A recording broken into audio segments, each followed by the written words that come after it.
ഇന്ന് movie marathon day part 2. അതെ, movie marathon ഇത് സെക്കൻഡ് ടൈമാണ് നമ്മൾ ചെയ്യുന്നത്. ഓടിച്ചെന്ന് കയറുന്നത് എറണാകുളം ഫോറം മാളിലെ PVR-ൽ ഒബ്സഷൻ മൂവി കാണാനാണ്. 9 കോടിയാണ് ഇതിന്റെ ബഡ്ജറ്റ്. 1500 കോടി ഓൾറെഡി നേടിക്കഴിഞ്ഞു. നമ്മളെ പേടിപ്പിച്ച് കൊല്ലം കലിപ്പുള്ള ഒരു കിടിലൻ പടമാണിത്. മെന്റലി ആൻഡ് ഇമോഷണലി നമ്മളെ ശരിക്കും ഡിസ്റ്റർബ് ചെയ്യുന്ന ടൈപ്പ് ഒരു സിനിമയാണ്. അപ്പോൾ അങ്ങനെയുള്ള പടങ്ങൾ ഇഷ്ടമുള്ളവർ മസ്റ്റ് ആയും തിയേറ്ററിൽ തന്നെ പോയി കാണുക. കാരണം സൗണ്ടിങ്ങിനൊക്കെ നല്ല ഇമ്പോർട്ടൻസ് ഉണ്ട്. അപ്പോൾ മാരത്തോണിലെ ഫസ്റ്റ് പടം കണ്ടു കഴിഞ്ഞ് നേരെ പോയി KFCന്ന് ഫുഡ് കഴിച്ചു. ഈ മാരത്തോൺ ഫുള്ള് ഫോറം മാളിലെ PVR-ലായതുകൊണ്ട് റോഡിൽ കൂടിയുള്ള ഓട്ടത്തിൽ നിന്ന് ശരിക്കും പറഞ്ഞാൽ രക്ഷപ്പെട്ടു. അങ്ങനെ ഫുഡ് കഴിച്ച ശേഷം നെക്സ്റ്റ് നമ്മുടെ ആക്ഷൻ കിങ് അർജുന്റെ ബ്ലാസ്റ്റ് മൂവി കാണാനാണ് കയറിയത്.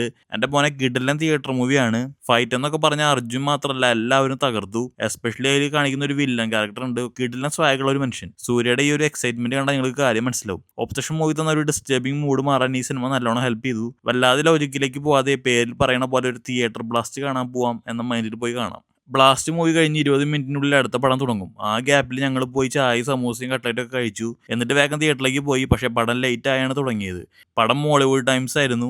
പടം എനിക്ക് നന്നായി ഇഷ്ടമായി. പക്ഷേ എല്ലാവർക്കും ഇഷ്ടമാകുമോ എന്ന് ചോദിച്ചാൽ ഡൗട്ടാണ്. നെസ്ലിന്റെ കരിയറിലെ ഏറ്റവും മെച്ചുവേർഡ് ആയ പെർഫോമൻസ് ആണ് ഈ സിനിമയിൽ നമുക്ക് കാണാൻ പറ്റുക. കുറച്ച് സ്ലോ പേസ്ഡ് ആണ്, എസ്പെഷ്യലി സെക്കൻഡ് ഹാഫ്. നല്ല പടമാണ്. നിങ്ങളുടെ യുക്തിക്കനുസരിച്ച് തിയേറ്ററിൽ പോയി കാണണം വേണ്ടതെന്നൊക്കെ തീരുമാനിക്കുക. അങ്ങനെ മൂവി മാരത്തോണോട് അവസാനിക്കുകയാണ്. രാവിലെ 10 മണിക്ക് തുടങ്ങി രാത്രി 11:30ക്കാണ് അവസാനിക്കുന്നത്. അപ്പോൾ മൂവി മാരത്തോൺ ചെയ്തിട്ടുള്ളവരൊക്കെ ഒന്ന് കമന്റിലോ പോളിലൊക്കെ ആയിട്ടൊന്ന് പറയട്ടാ.